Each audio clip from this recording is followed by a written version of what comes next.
Assalamu alaikum. Good morning, everyone. Welcome back to English Poetry at the Islamic University of Gaza, occupied Palestine.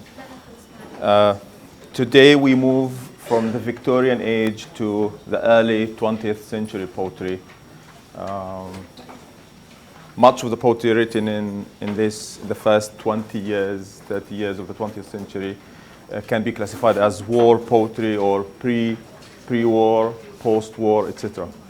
We have this poem today by an English-British poet, Rupert, Brooke.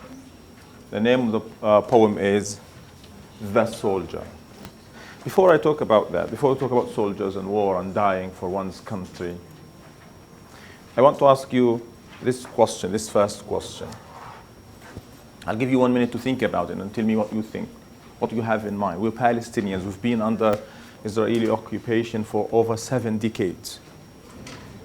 In the past 10 years alone, Israel has waged huge onslaughts, committed many massacres, 3 major wars against Palestinians in Gaza, killed at least 5,000 Palestinians, including at least 2,000 kids, women, and elderly. You yourselves, you were born in war, raised in war, and every couple of months, you come under heavy Israeli bombardment.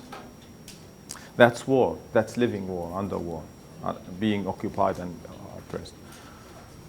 So what feelings do you have when Gaza comes under Israeli aggression or under Israeli war, personally?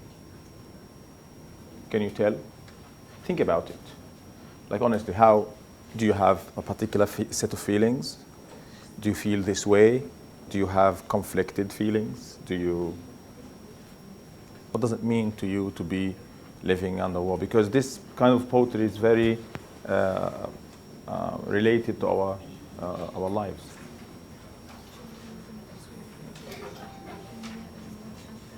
Yeah?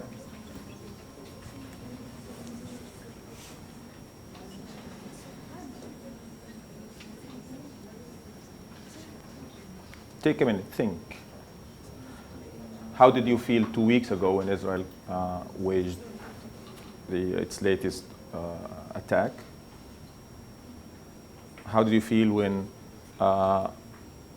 Palestinians, kids, whole families were bombarded, were killed as they slept? And also, how did you feel, or how do you feel usually when Palestinians respond to this kind of terror? When Palestinian resistance tries to deter Israeli aggression? Does it make a difference?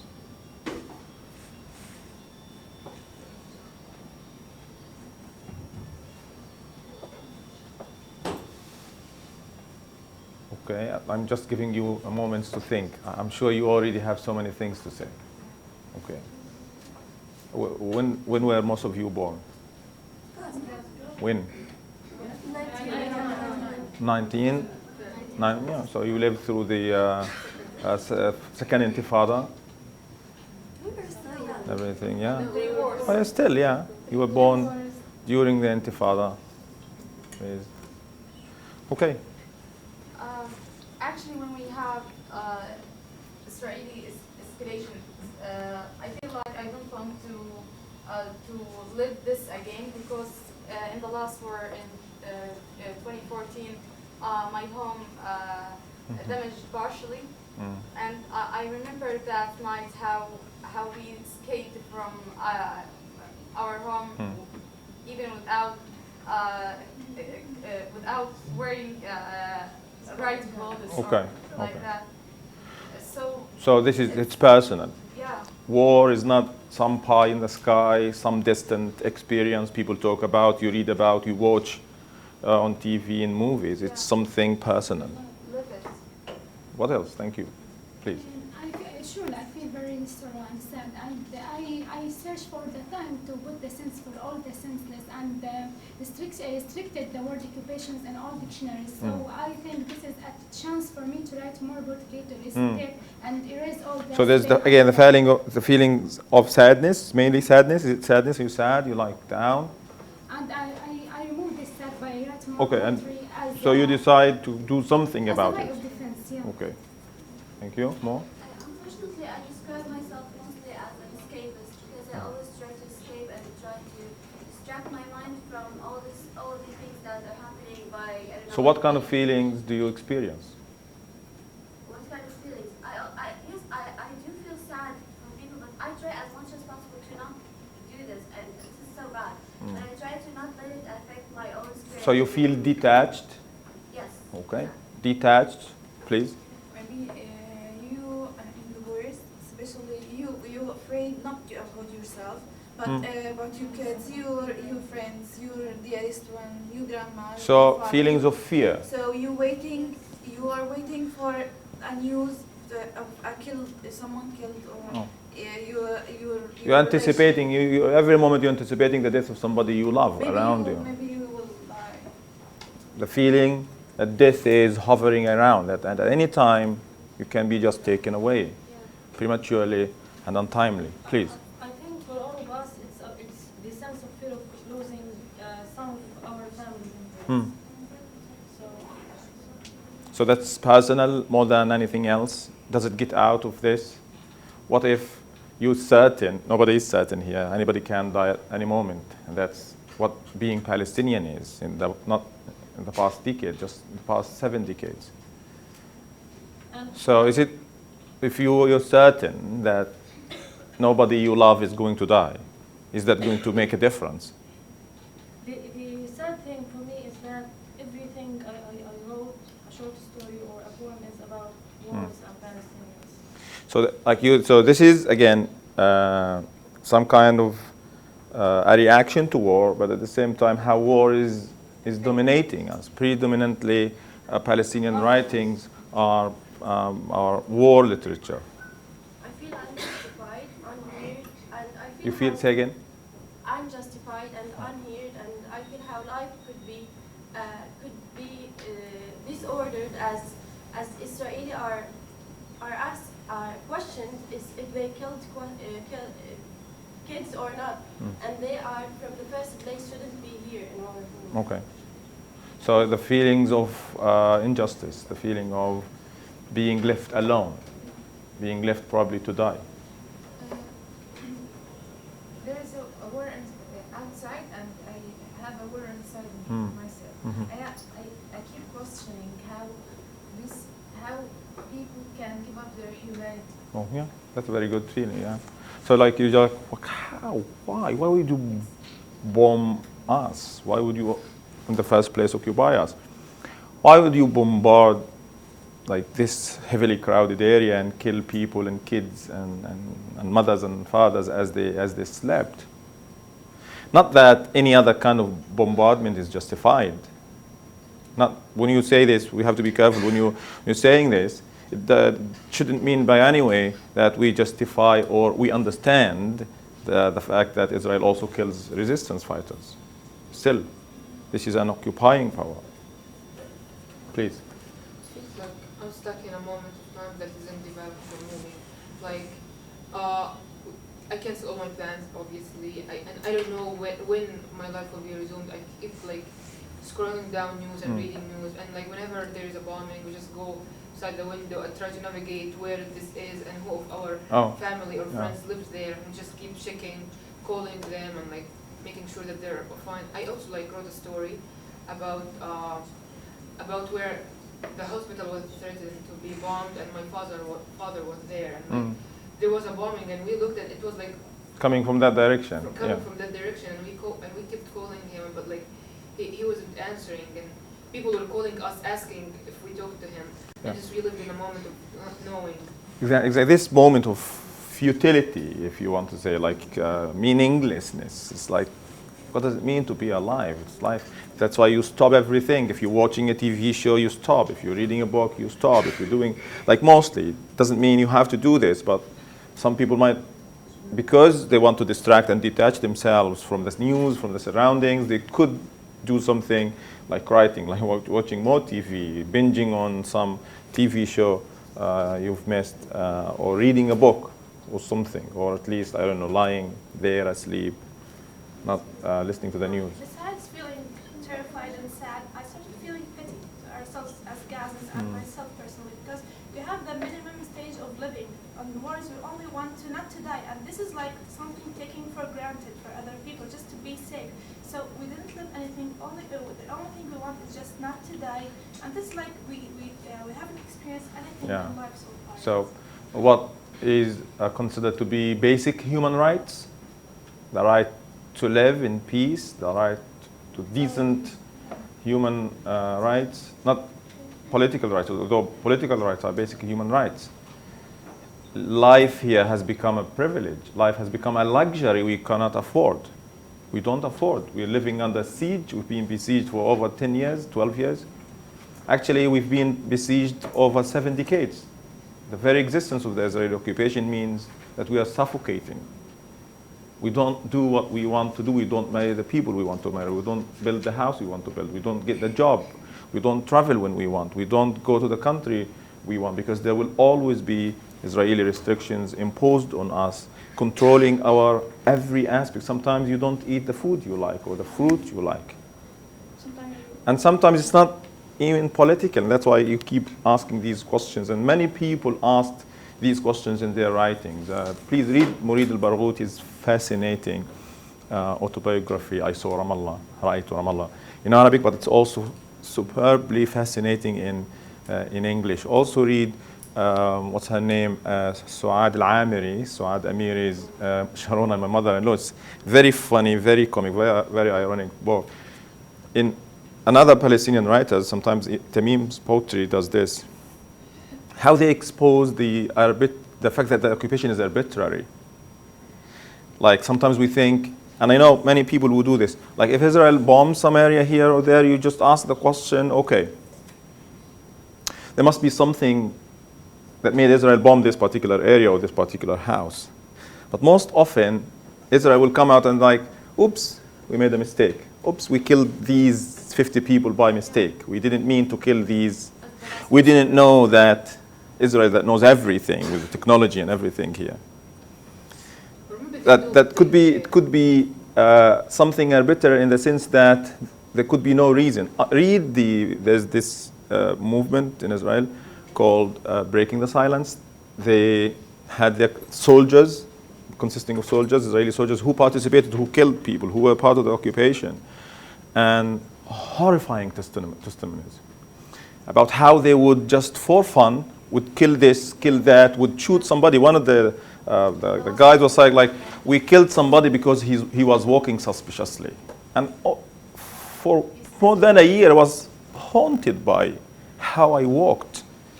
Because what does it mean to walk suspiciously? Honestly, what does it mean? Sometimes they would be counting the cars, for example. Okay, 1 car, 2 car, you hit the third car. Sometimes they would be looking at a particular house and not like the paint job, or not like something, and they would bomb the hell out of it just because it's ugly. They challenge each other as Yeah, let's do this. And we've seen videos leaked, cheering for soldiers, snipers, cheering for simply killing Palestinians or getting them somewhere. So why do Israelis do this? The occupation and its brutal thing, it dehumanizes people. But also, it could be because they lost. They lost something. I'm sure an Israeli soldier, because, you know, Messi last night won the Ballon d'Or, you know, the biggest individual prize for football. Maybe a Ronaldo fan, an Israeli Ronaldo fan, would be angry this morning and turn a Palestinian's life into hell. Maybe they would be losing a match. Maybe they would be, somebody would be angry with his mother or girlfriend or kids or boss. And this anger will be, you know, in a way, the Palestinians would be paying for. exactly like Palestinians have been paying for European sins, the Holocaust, for decades and decades. My question here, okay, thank you very much for this. I'm sorry if I'm bringing these memories back, but remember, it's always good to write. It's always good to talk, to release, okay? But again, sometimes Palestinian resistance, and that's the, like no matter what happens, there's always those valiant Palestinian freedom fighters who are the hope not only for Palestinians, but for all oppressed people around the world. Sometimes they manage to react, at least react to this kind of terror. How does that make you feel, honestly? If you don't want to say it's okay, it's up to you, this is not any, like, are you still angry? Do you want them to stop? Do you feel happy? Do you feel proud? Do you feel like at least there's somebody who's doing something about this? Despite we know Israel is 1,000,000 times more powerful than us. But resistance is in the nature of things. Look at the cat, what a cat does when somebody takes its kitten. Yeah. Or even, right? Please. I will keep feeling angry, of course, because the feeling of inequality along the world, you know, let's think about it. How many Israelis has been killed through the 3 wars? Mm. And we still, according to the whole world, we still the terrorism part, and we are terrorists and we should be killed. And they don't face the fact that we are the one who are being killed, not them. Mm. And actually, they have many protection systems. So we're not equal at all. Even if the world stands by us, there's nothing happens. No sea. We're still besieged. We still can't travel. We still can't speak freely. They are controlling not our lives only. They are controlling our death as well. Yeah, when we die, okay. Again, going back to my question about Palestinian resistance reacting to Israeli terror. I think that it depends on the propaganda. I just want to comment on something that's changed. Okay. Like it's all about the media and how to promote your own case. Because looking back to like the last couple of days when we had some kind of like a war, like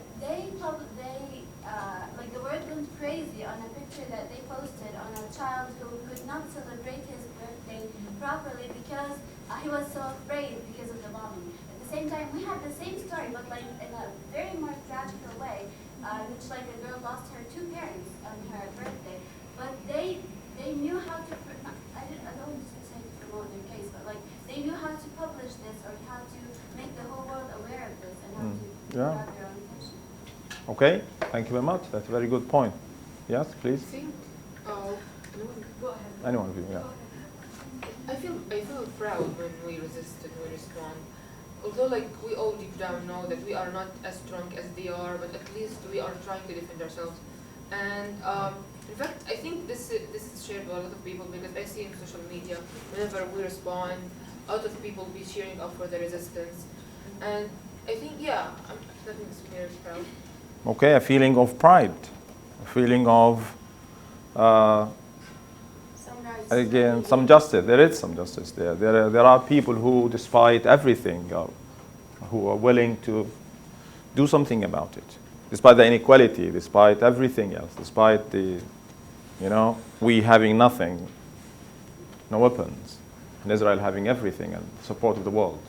Because of our resistance, I feel proud to have this to have this resistance because it's, in my feeling that we keep defending our land and our people.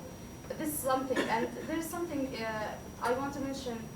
I agree with Noha that even there is no equal between something. They have panic attack. People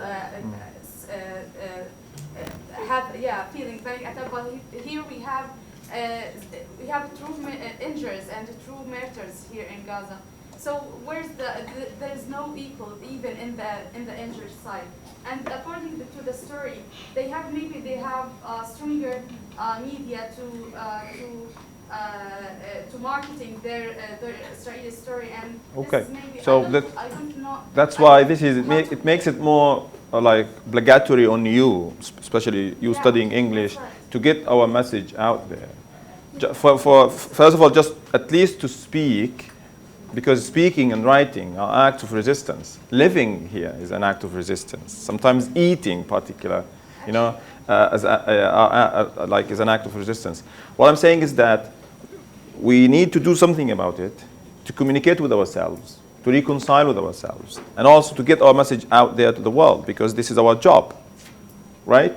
If the people, and thanks to social media, some of you mentioned social media, thanks to social media, we have more and more people around the world supporting Palestinian cause, because many people have started to write back, to show, to expose Israeli war crimes and aggression against Palestinians. I'll go to the poem. I know, like, I want you to think of this. When you go home, probably you can write a poem or something about it. So, the soldier, Rupert, Brooke. If I should die, think only this of me, that there's some corner of a foreign field that is forever England. There shall be in that rich earth a richer dust concealed, a dust whom England bore, shaped, made aware, gave once her flowers to love, her ways to roam, a body of England's breathing English air, washed by the rivers, blessed by the suns of home.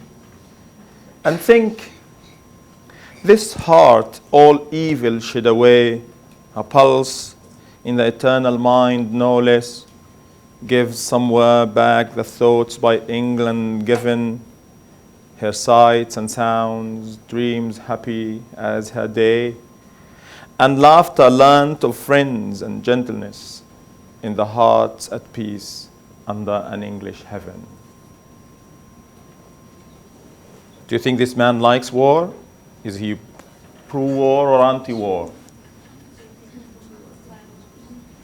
Yeah? What do you think? Go to the poem in your book. What page is it? So is this man saying war is good, let's fight? Or stop the war, it's horrible, it's grim. It's tragic. Before going back to this question, how many times is England like English mentioned here? Can you count? How many times do we have England English? 1, 2, 3, 4, 5. That's a lot of England and English, yeah? England, English, England, English. What could that possibly indicate? What does it tell in the poem?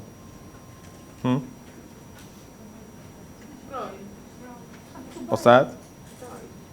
Pride, being English? Yeah, England, English, England, English. Is it mentioned in positive or negative circumstance, like situation, context?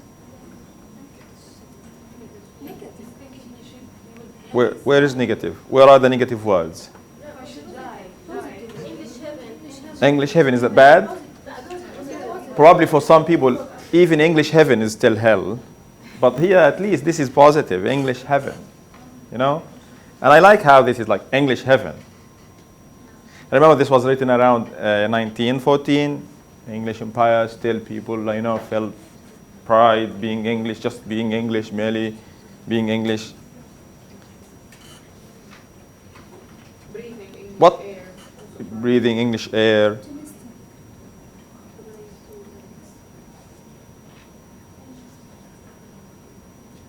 Washed by the rivers. How does the poet deal with England? What does he do to England in the poem? Thank you very much. Listen, if you talk about your country, your car, your ship even, or your boat, you can still personify them. Your cat, your dog, your parrot, your lion pet, if you have one. You can still personify this thing. So we talk, Palestine is proud of her children. You could say that. But here, this is an extended act of personification. He's talking about England as what? Who has As a human being, what kind of human being, particularly in particular? Yeah? Yeah? A man. حرام عليكي. Yeah? Where does the poet personify England? And thoughts by England. And?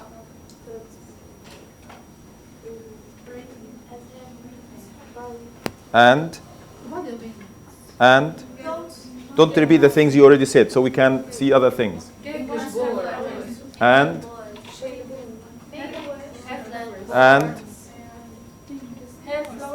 Okay, so what does that indicate? It's a woman. What kind of a woman? Mother. He's personifying England, not only just as female, female could mean, just being female, physically female. You could use the term female, by the way, for animals. So that's why some feminists don't like the word female. Like, what female? I'm a cat? Am I a cat?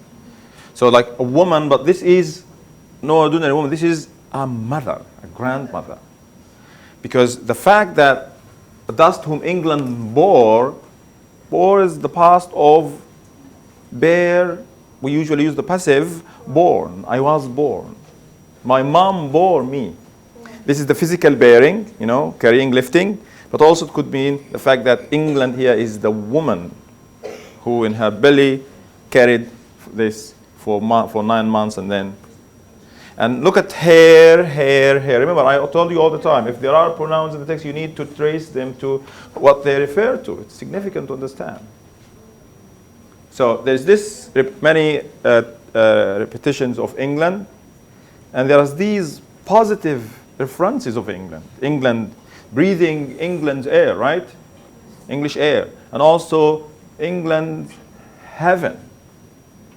And how England here, Flowers, love. are these negative or positive words?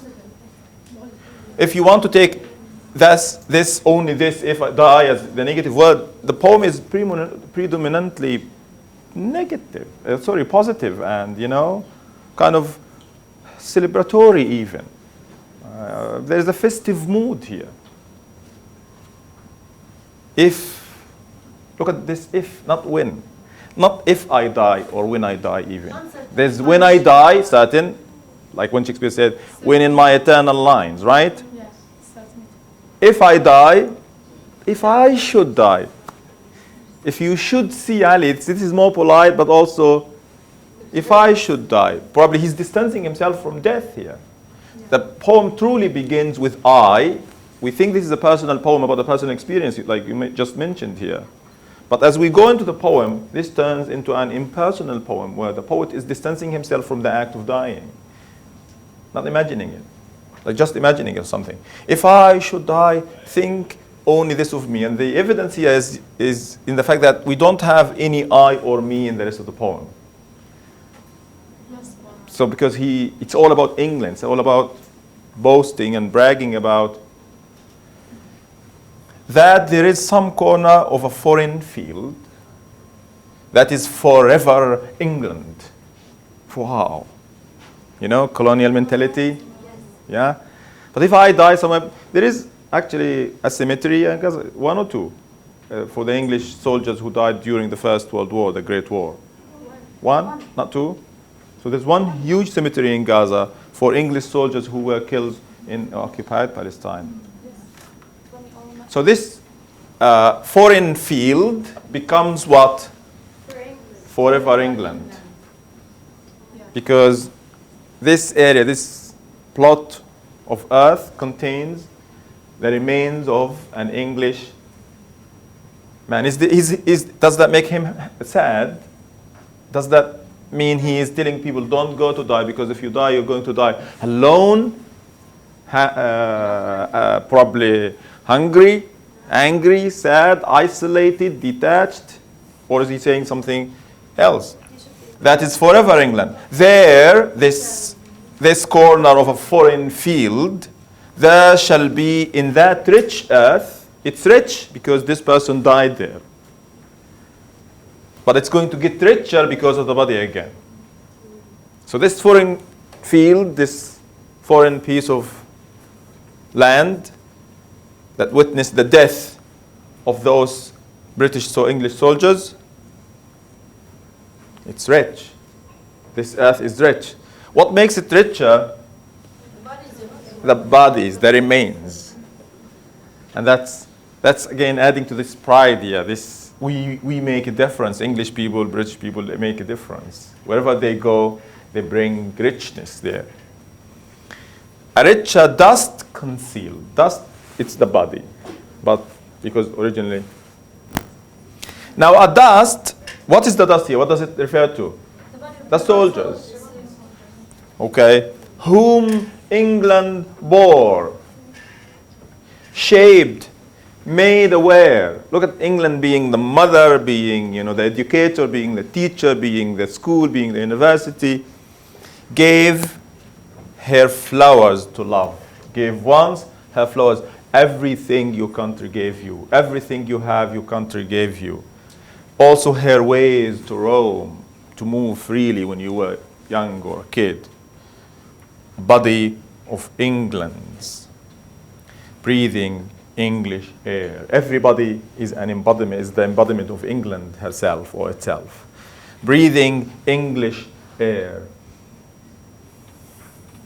Washed by the rivers, blessed by the sons of home. Everything you have, your country gave you. This is more or less a beautiful image amidst talking about war and dying.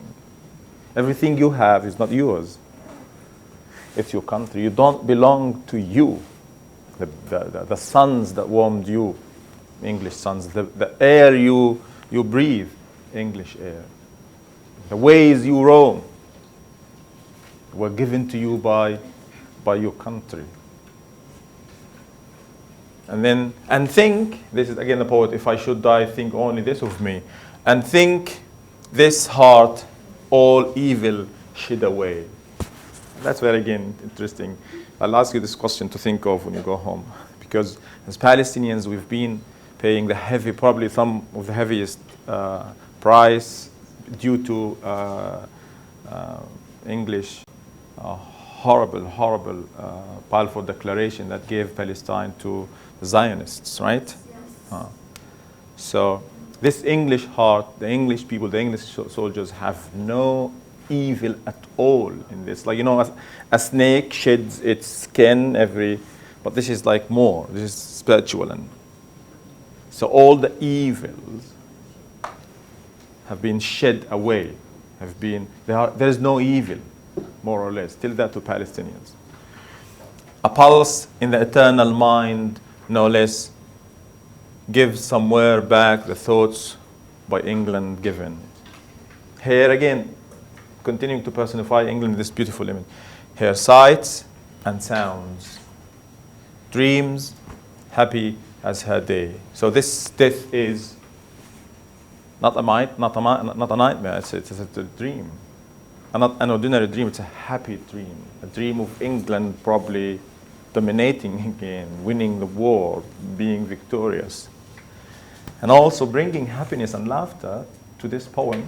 For many could sound, nobody said when there is war, I'm laughing, yeah? Probably you said I'm proud because there's this Palestinian reaction to resistance, right? But being happy, yes, it's war, yes. Haha, that's the moment I've been waiting for. And laughter, learnt of friends and gentleness, in hearts at peace.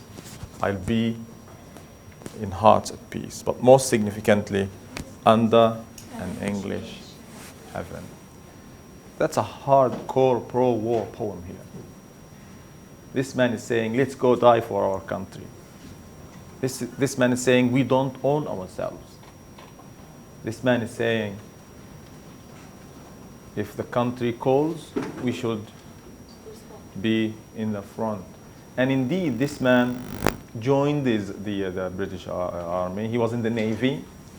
We'll see what difference that makes. He wasn't in the war itself, in the fighting, you know, shooting. He was in the Navy. In the Navy, you were safe somewhere, relatively safe at sea somewhere. And he wrote this poem in the beginning months of the Great War, 1914.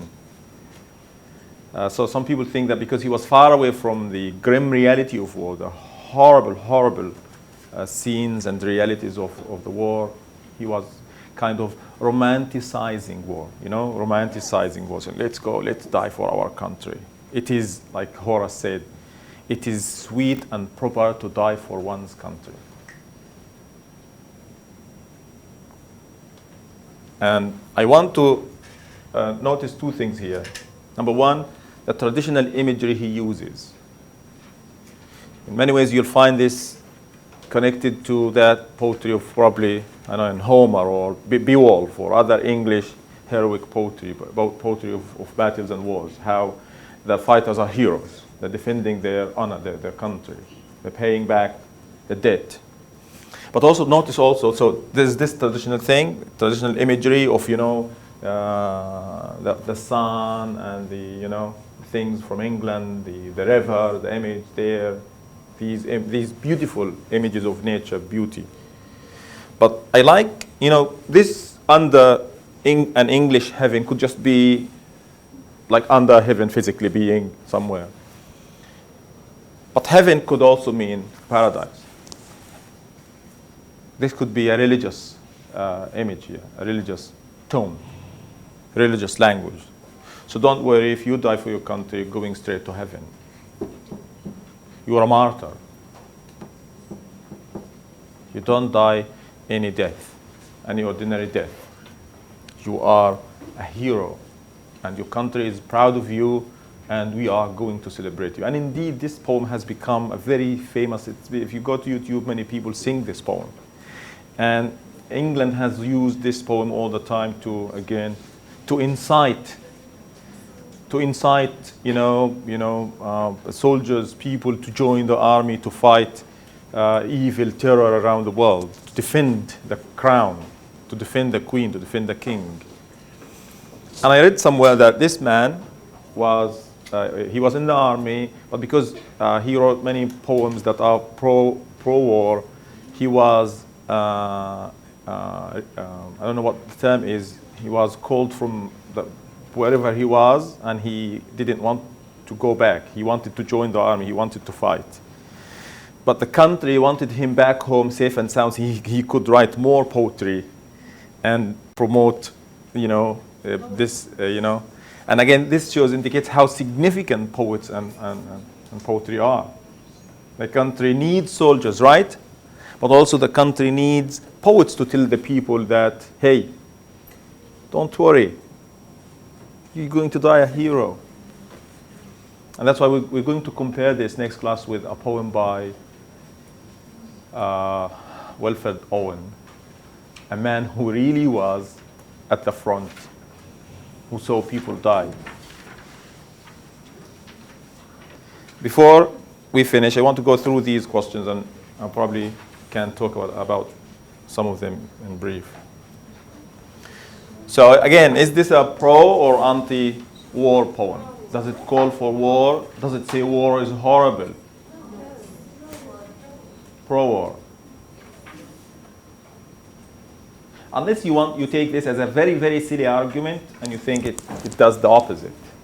I don't want to die just to be under English heaven. Okay? But yeah, this man is known, Rupert Brooke, as a pro-war poet. What do you think of the poem as a Palestinian? What do you think of this? Because listen, this is the war that, again, it happened mainly in Europe and somewhere in colonized areas, but as Palestinians, we still pay the price for this. And don't forget that, again, the English cemetery of British soldiers, an area that Palestinians have been taking good care of, respecting and protecting, which is really good. Because these are young people who were sent, probably some of them unwillingly, to war. But as a Palestinian, what do you make of this poem, please? First of all, I believe that he actually doesn't reflect at all the real meaning of war. War is savage, is cruel, and he even didn't mention the word war. He gave the image, and actually he gave a great image, so he can like wash the minds of the soldiers, so they can. So you think this is kind of brainwashing, you know, indoctrination? Brainwashing. The reference to war is just here. The soldier. If the title of the poem, the sonnet. This is the sonnet, by the way. Look at the sonnet. Is A, B, A, right? C, D, C, right? Let's do A, B, A, B, C, D, and then aware, air, yes, C, D. Is that Shakespeare or Petrarch? It's never Petrarch. Petrarch is A, B, B, A, B, B, A. Shakespeare is A, B, C, D, C, D. He doesn't do this. But because if you think this is one unit here and an octave, probably closer. The fact that he alternates between the rhymes makes it close to Shakespeare, but then the fact that this is an octave and then followed by assisted means that this is basically probably not Shakespeare, not Petrarch. A combination of both, but also at the same time he's changing the rhyme scheme. And I don't think there is a twist here. There's an argument. He doesn't argue. He doesn't say, some people say dying is bad, is horrible, war is bad. However, it's all about how beautiful it is, how sweet and proper it is to die for one's country. So A, B, C, D, and then, yeah? E, F, G, very strange, E, F, G.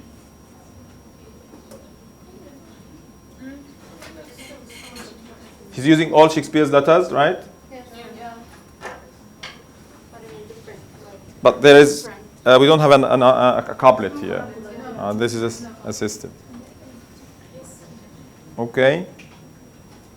Same question? Maybe this structure related to the conflict. This In what one, sense? and he is mixed between the war and peace. Not talking exactly about the war, and he's the reason also mixed between Shakespearean and Petrarch. Possible. Okay, I like your thinking, connecting the form to the meaning here. How is England represented in the poem? Yes. As a mother. Yeah? Here England represented as a mother, and I want to say something. There's no comparison between our battle as a Palestinian and their battle. They don't defend their country against invaders from outside to their countries. No, they go to their countries and invade. Actually, they invade them.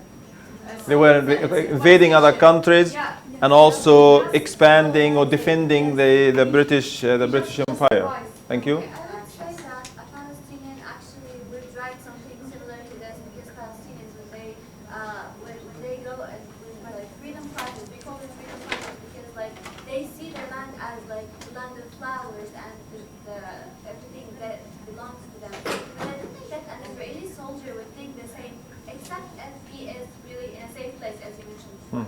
But I don't think that they have this kind of connection to their land. That's why it's really always fascinating to compare, to do comparison studies. Palestinian poetry has always been compared to Irish poetry because there was this resistance thing. And if you listen to Irish songs, you'll be amazed how similar. Sometimes they think of how again sweet and proper it is to die for your country. Okay, I'm raising these points now. What does under an English heaven indicate? I just partly mentioned this. That England is heaven, but also that this is a religious thing, and that how the poet is using traditional imagery from like traditional ways of writing poetry, of fighting, of heroism, the battles, the sun, the heaven, the river, the happiness, but also using religious. So is it, again, part of how he's trying to convince these soldiers to talk, to address, to invoke their religious mentality here, that God is with you. God is with us, the English people. I don't know if this is related, but maybe it can be related to the English, the white man's duty of like enlightening other people and or like the civilized countries. Because as you said before, they go to countries and they invade them.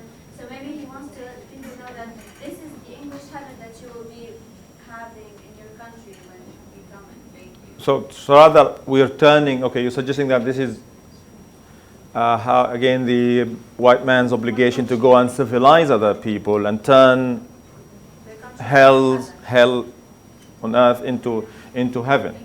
Possible, but I take it as more of a religious indication here, more of a religious term to convince people more that death is going to be followed by heaven. For me, I believe that this person totally has a colonizing mental.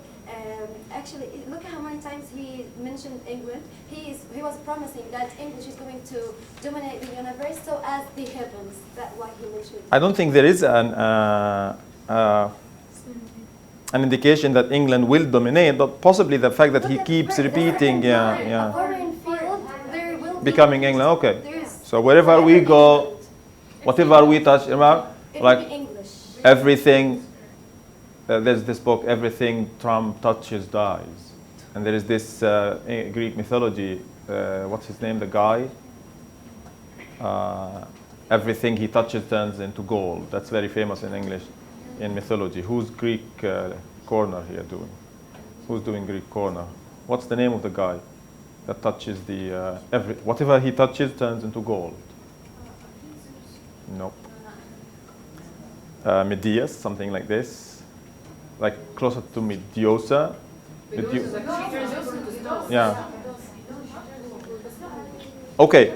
So everything English, everything England touches turns English. Typical.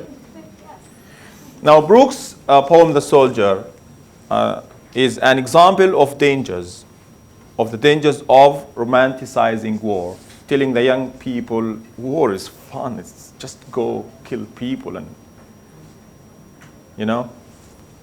by comforting the survivors, telling the mothers, the parents, and this is probably a poem written not for the soldiers, about the soldier, for the parents, just to to comfort them, to tell them that your kids are in heaven. And that's why he's bringing heaven here as a religious term, because older people tend to be more religious. They seek solace, they seek peace in the fact that at least their kids died a happy death, died doing something they wanted to do, and also defending their country, and also died happy and laughing. And that's why, again, here the reference to an English heaven. And he's also accused of downplaying the grim reality of war. I'm using this as a quote. Listen, look at this. If you're doing research, look at these brackets here. Square brackets. I am adding, if you're quoting something and you're adding to the text things that don't change the meaning, just sometimes even capital or small letter. I added of war. So to tell the reader that this is not something that the original author said, it's something I am adding to make it clearer in the context I'm using. You use this thing. So think about this. How is this romanticizing? How is he telling people to do this? Now, finally, again, another quote. For a nation desperate to turn the senseless loss of its soldiers into something that could be coped with, something you could adapt to, even celebrated. Like he is celebrating war here. Poetry, like Brooke's poem, became a cornerstone of the remembrance process. How countries, again, used such kind of literature, consider this poetry, this literature as significant because it serves the purpose they have, the purpose of, how, and if you watch American movies, it's always there. There's always this huge respect for previous soldiers, for veterans. They give them discounts, they respect them, they give them priority, they give them loans, they You just, if you turn into a soldier in America, you're the best. Almost everyone is going to respect you. And there's the famous poster like, America wants you, this thing. And we've seen how, we always see how American movies and Hollywood, how they glorify soldiers. And at the same time, how they demonize and dehumanize the others. There's this movie, one of the worst movies ever, The Sniper, the man who killed about 150 Iraqis. And how you're made still to feel sorry for this bloodthirsty murderer, terrorist, he should be called. But what is killing 150 Iraqis? Nothing. And Trump is now pardoning war criminals, soldiers who committed hideous crimes in Iraq and Afghanistan. What message is he sending to young Americans, to soldiers? You should kill Just kill. Don't worry. I'll protect you. I'm sending you there because there's this idea, like the argument, like I'm sending you there, there's a possibility that you're going to die at any moment. You're going to die at any moment, but I'll have you back. If you do anything, even killing hundreds of people. Even there's this horrible massacre in Iraq where the soldiers raped a 10-year-old, they killed her parents and family and brothers and sisters. And the man, the same soldier was like saying, we didn't treat Iraq, we didn't consider Iraqis human beings. That's demonization and dehumanization. War is bad. War never ends. But yet, some people will find it proper to celebrate, to glorify, etc.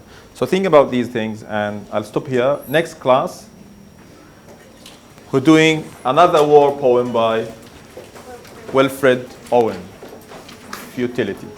Thank you very much. Good luck.